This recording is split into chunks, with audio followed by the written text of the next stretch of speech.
শ্ৰোতা দৰ্শকক নমস্কাৰ। এই মুহূৰ্তত আমি নগাঁও মহাবিদ্যালয়ত হঠাতে লগ পাইছোঁ। এইবাৰ UPSCৰ সৰ্বভাৰতীয় পৰ্যায়ত নগাঁৱৰ নাম জিলিকাই তোলা ভাস্বত শইকীয়া, যি 474 সংখ্যক স্থান লাভ কৰি ভাৰতীয় আৰক্ষী সেৱাৰ চাকৰি লাভ কৰিছে, আৰক্ষী সেৱাৰ বাবে বাছনি হৈছে। ইতিপূৰ্বে তেওঁ ভাৰতীয় বন সেৱাৰ বাবে বাছনি হৈছিল। বন সেৱাৰ বিষয়াৰ পৰা তেওঁৰ স্থান উন্নীত কৰিবলৈ সক্ষম হোৱাৰ বাবে এই মুহূৰ্তত তেওঁক আমি অভিনন্দন জনাইছোঁ।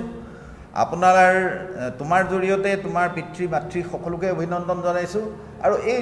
যি দৃঢ়তা যে মই বন সেৱাৰ বিষয়ে নহয়, ভাৰতীয় প্ৰশাসনীয় সেৱাৰ বিষয়া হিচাপে নিজকে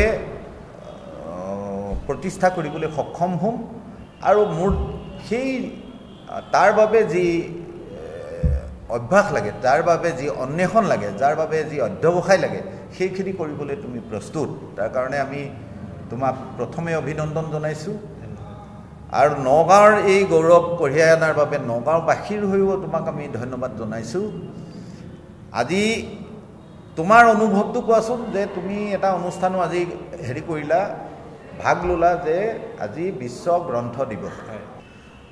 তুমি ভাবানে যে গ্ৰন্থৰ যি অভ্যাস, পঢ়াৰ যি অভ্যাস, পঢ়াৰ প্ৰতি যি আগ্ৰহ, সেই আগ্ৰহে তোমাক IAS হোৱাত কেনেধৰণে পৰ্যায়ক্ৰমে সহায় কৰিছে, বা তেনেধৰণৰ প্ৰতিযোগিতামূলক পৰীক্ষাৰ বাবে এই পঢ়াখিনি অতিকে প্ৰয়োজন বুলি তুমি গণ্য কৰা, যে সেয়া নপঢ়িলেও হ'ব, মোবাইল চালেও হ'ব? সুন্দৰ প্ৰশ্ন। আইনষ্টাইনে এটা কথা কৈছিলে যে মই যদি এটা সৰু ল'ৰা এটাক যদি ডাঙৰ কৰিবলৈ হয়, তেওঁক চাগে মই অকল ষ্টৰী বুকে পঢ়িব দিম, সাধু কিতাপে পঢ়িব দিম। কি হয়, যেতিয়া আমি কিতাপ পঢ়াৰ হেবিটটোৰ লগত জড়িত হওঁ, তেতিয়া আমাৰ ইমাজিনেশ্যন স্কিলটো বাঢ়ি যায়। তাতে এটা পেৰাগ্ৰাফৰ এটা ডেছক্ৰিপশ্যন থাকিব যে গাঁওখন এনেকুৱা আছিল, তাতে গছজোপা এনেকুৱা, পাতকেইটা এনেকুৱা। তেতিয়া যিটো আমাৰ ভাবাৰ কেপাচিটিটো পঢ়িলে লগতে ডেভেলপ হৈ গৈ থাকে। আৰু সেইটো এটা ট্ৰান্সলেট হোৱা স্কিল হয়, যে আপুনি যদি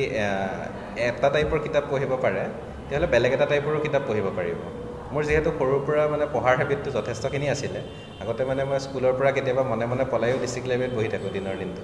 আৰু যিটো তলৰ চিলড্ৰেন ছেকশ্যনটো আছিল, মোৰ মোটামুটি চাগে 1000মান কিতাপ আছে, মই চেচেই কৰিলোঁ নেকি সৰু থাকোঁতে। সাধু কিতাপ আছিল, একো ছিৰিয়াছ কিতাপ নাছিলে। কিন্তু সেই পঢ়াৰ অভ্যাসটোৰ কাৰণে এতিয়া যিটো ধৰক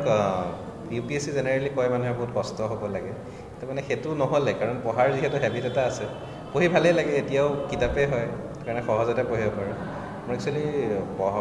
পঢ়াৰ ৰুমটোত টেবুলো নাই, মোৰ অকল বিচনা আছে। তাতে মই এনেই যিহেতু কিতাপ পঢ়াটো আৰামতে পঢ়া নিচিনা বস্তু হয়, মোৰ তেনেকৈ মোটামুটি প্ৰিপেৰেশ্যন হৈ গ'ল। সেইটো কাৰণে মই ভাবোঁ যে কিতাপ পঢ়াৰ অভ্যাসটো বহুতেই দৰকাৰ। বহুতে কয় যে কম্পিটিটিভ নেশ্যনেল ইণ্টাৰনেশ্যনেল লেভেলৰ ষ্টেণ্ডাৰ্ডৰ কম্পিটিটিভ এক্সামবিলাকত অৱতীৰ্ণ হ'বলৈ হ'লে অত্যন্ত ব্ৰিলিয়েণ্ট হ'ব লাগে, অত্যন্ত অধ্যয়নশীল হ'ব লাগে। এই অধ্যয়নশীল হোৱাৰ বাবে মাতৃভাষাত, অসমীয়াৰ দৰে ভাষা মাতৃভাষাত অধ্যয়ন কৰিলে সেই গোটেইবিলাক কিতাপৰ জ্ঞান আয়ত্ত কৰাটো সম্ভৱ নহয়। সেইকাৰণে বহুতে সৰুৰ পৰাই CBSEত দিয়ে, ইংৰাজী মাধ্যমৰ ব্যক্তিগত খণ্ডৰ স্কুলত দিয়ে, তেনেকুৱা এটা প্ৰৱণতা গঢ় লৈ উঠিছে। তুমি কি ভাবা, যে অসমীয়া এই ক্ষেত্ৰত কিবা অসুবিধা হৈছিল নেকি? নাই, মই ব্যক্তিগতভাৱে কোনো ধৰণৰ অসুবিধা সন্মুখীন হোৱা নাই। আৰু এটা এইটো এষ্টাব্লিছ ৰিচাৰ্চ হয় যে আপুনি যদি নিজৰ মাধ্যমত যদি সৰুতে পঢ়া শুনা কৰে, আপোনাৰ কম্প্ৰেহেনশ্যনটো বেটাৰ হয়, আপুনি ভালকৈ বুজি পায় বস্তুখিনি। সেইটো কাৰণে মই ভাবোঁ সেইটো উল্টা হেল্পহে হয়। আৰু জিঅ'ৰ যিটো ৰিভলিউশ্যনটো আহিলে, এতিয়া সকলোৰে হাতত ইণ্টাৰনেট হ'ল, চ' মোৰ লাগে যে নিজৰ ভাষাটো যদি ভালকৈ পঢ়া শুনা কৰে, যদিও ইংৰাজীটো ধৰক এতিয়াতো দেখা যায় যে বহুতকেইখন স্কুলত ইমান ষ্ট্ৰং নহয় অসমীয়া মাধ্যমৰ, কিন্তু এতিয়া বহুত ইউটিউবত বহুত শ্ব'জ ইংলিছত এভেইলেবল আছে, বা বিভিন্ন শ্ব'জ ফ্ৰীতে এভেইলেবল হয়। সেইখিনিও যদি কোনোবা এজনে যদি চাই থাকে, বা নিজে অনলাইন কিতাপো পোৱা যায়, সেইবোৰো যদি নিজে অধ্যয়ন কৰে, ইংৰাজীটো এটা সময়ত আয়ত্ব কৰিয়ে লয়, কাৰণ এইটো এটা ভাষাহে হয়। ভাষাটো এটা জাষ্ট মিডিয়াম হয়। তাৰ মাজেদি আপুনি কি পঢ়ি আছে, বা কোনখিনি থটছ আছে তাৰ বেকগ্ৰাউণ্ডত, সেইটো বেছি ইম্পৰ্টেণ্ট হয়। ভাষাটোতো মোৰ নালাগে যে ইমান ডাঙৰ এটা কিবা অন্তৰে হয়। তাৰমানে মাতৃভাষা, সাধু কথা, এইবিলাকে তোমাক যিটো জ্ঞান অন্বেষণৰ বাট এইটো পৰিষ্কাৰ কৰি আগুৱাই লৈ যোৱাত সহায় কৰিছে বুলি তুমি ভাবা আৰু মাতৃভাষাই আটাইতকৈ বেটাৰ অপশ্যন বুলি তুমি ভাবা বাতৰি কাকত তুমি পঢ়া বাতৰি কাকত মই সৰুতেতো ৰেগুলাৰ পঢ়িছিলোঁ মানে ঘৰতে আমাৰ অসম পঢ়িছিলোঁ মোটামুটি বহুত ৰেগুলাৰ তাৰপিছতে মানে কম্পিটিটিভ এক্সামত কাৰণে গুৱাহাটীত গ'লোঁ তেতিয়া অলপ চ'ৰ্চ কৰিব দিগদাৰ হৈছিল তেতিয়া হেবিটটো মোটামুটি এৰাই গ'ল 10লৈকে মানে মই এভৰিডে পঢ়িছিলোঁ তাৰপিছত বহুত বছৰ নাছিলে আকৌ UPSC প্ৰিপেৰেশ্যনৰ কাৰণে আকৌ পঢ়িব লগা হ'ল মানে ধৰক নেশ্যনেল আৰু ইণ্টাৰনেশ্যনেল নিউজবোৰ বেছিকৈ পাব তাকেতো নিউজ ছাবজেক্টটোৱে তাৰমানে নিউজ পেপাৰ সি ইংলিছেই হওক হিন্দীয়ে হওক কিবাই হওক মানে কম্পিটিটিভ এক্সামিনেশ্যনত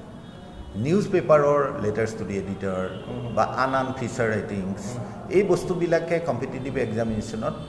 তোমাক সহায় কৰিব পাৰে বুলি তুমি ভাবিছা হয় হয় হয় যথেষ্ট সহায় কৰে মানে যিহেতু UPSC এটা ডাইনামিক চিলেবাছ আছে ইণ্টাৰনেশ্যনেল এণ্ড নেশ্যনেল এফেয়াৰখিনি তাৰ কাৰণে বহুত ইম্পৰ্টেণ্ট হয় ৰেগুলাৰ নিউজ পেপাৰ যদি কোনোবাই এটি পঢ়ে বহুতখিনি সহায় হয় এইটোৰ ওপৰত তুমি ভিত্তি কৰি ভাবানে যে প্ৰিণ্ট মিডিয়াৰ বৰ্তমান যিটো ক্ৰাইচিছ হৈছে এই ক্ৰাইচিছটোত যে প্ৰিণ্ট মিডিয়াৰ প্ৰয়োজনীয়তাটো নাইকিয়া হৈ যাব নেকি অকল মানুহবিলাক ডিজিটেল মিডিয়াত আবদ্ধ হৈ যাব নেকি কনফাইন হৈ যাব নেকি মানে ডিজিটেল মিডিয়াৰ এডভান্টেজটো এইটো হ'ল যে মানে অডিঅ' ভিজুৱেল দুইটা পায় পোৱা যায় সেইটো কাৰণে মানুহৰ ইনিচিয়েলি মানে পিপল গেট এট্ৰেক্টেড মানে কিন্তু কি হয় লাহে লাহে মানুহে ৰিয়েলাইজ কৰে যে মানে যিহেতু ডিজিটেল মিডিয়া নিউজবোৰ বহুত মানে ফাষ্ট মানে আহি যায় তেতিয়া মানে কি হয় ফেক্ট চেকিঙৰ কাৰণে স্ক'প অকণমান কম থাকে বা বহুত টাইমত মানে নিউজখিনি ইমান ভালকৈ এনালিচিছ নকৰাকৈ দি দিয়া হয় ট্ৰুথ বেছড নহয় ট্ৰুথ বেছড কেতিয়াবা নহয় আৰু কেতিয়াবা TRPৰো কথা থাকে মানে প্ৰিণ্টত এতিয়াও যিহেতু মানে টেলিগ্ৰাফ এক্টখন আছে বা বিভিন্ন ধৰণৰ ৰেগুলেশ্যন আছে নিজৰে প্ৰেছ ট্ৰাষ্টৰো ধৰক তেনেকুৱা ৰেগুলেশ্যন আছে তেতিয়া মানে মোৰ লাগে মানে যে এটা সময়ত আকৌ ইনফৰমেশ্যনৰ কাৰণে মানুহ ঘূৰি যায় চ' আমেৰিকাত এইটো বস্তু হৈছিলে যে মানে ডিজিটেল মিডিয়াৰ কাৰণে ভাবিছিলে যে প্ৰিণ্ট মিডিয়া একেবাৰে নাইকিয়া হৈ যাব বুলি কিন্তু এটা সময়ত মানে মানুহে চেঞ্চিটাইজেশ্যনৰ মানে চেঞ্চেশ্যনেল যিবোৰ নিউজ কৰি থাকে সেইবোৰৰ পৰা মানে মানুহ অশান্তি পাই গ'ল মানে এতিয়া আকৌ তেওঁলোক লাহে লাহে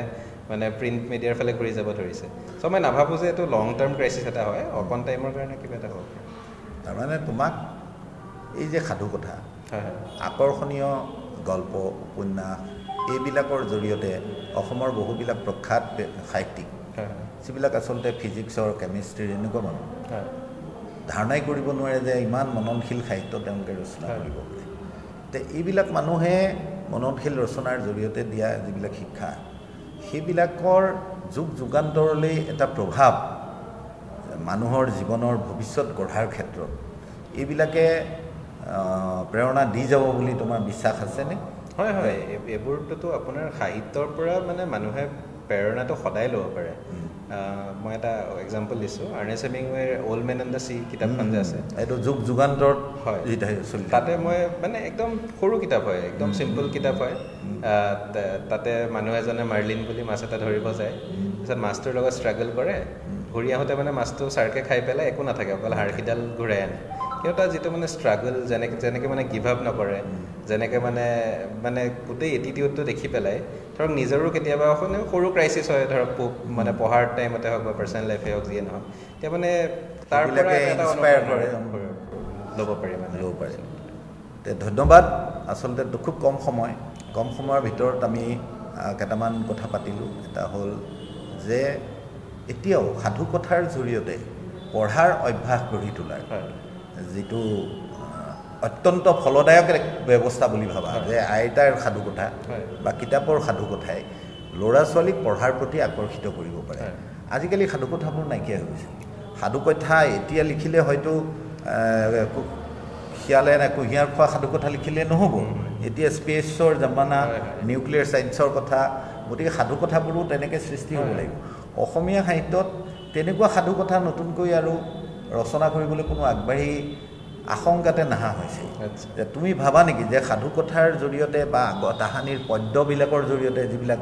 সদায় মনত থাকি যায় ভূপেন হাজৰিকাৰ গীতবোৰ যেনেকৈ সদায় মনত থাকি যায় শুৱনি আমাৰ গাঁওখন উঠি শুৱনি গছৰে ভৰা কবি পদ্যটো মনত থাকি যায় সাধু কথাবোৰো তেনেকৈ নৰূপত সজাই তুলি ল'ৰা ছোৱালীক গ্ৰন্থ অধ্যয়নৰ প্ৰতি আকৰ্ষিত কৰাৰ লগতে জ্ঞানৰ বিকাশৰ বাবে এই তেনেকুৱা নতুন ৰচনাই কাম কৰিব পাৰিব বুলি তুমি বিশ্বাসী নেকি হয় মানে আমি যেতিয়া কিবা এটা পঢ়োঁ কনটেক্সটো যদি আমাৰ কাৰণে আনফেমিলিয়াৰ হয় তেতিয়াহ'লে মানে এটা বয়সলৈকে আমি গ্ৰাছ কৰিব নোৱাৰোঁ মানে সৰু এজনে মানে বা ল'ৰা ছোৱালী এজনে যে মানে আশে পাশে যিবোৰ বস্তু সদায় দেখি থাকে সেইবোৰৰ ওপৰত বেছ কৰি পেলাই মানে বস্তু এটা ৰিলেট কৰিব পাৰিব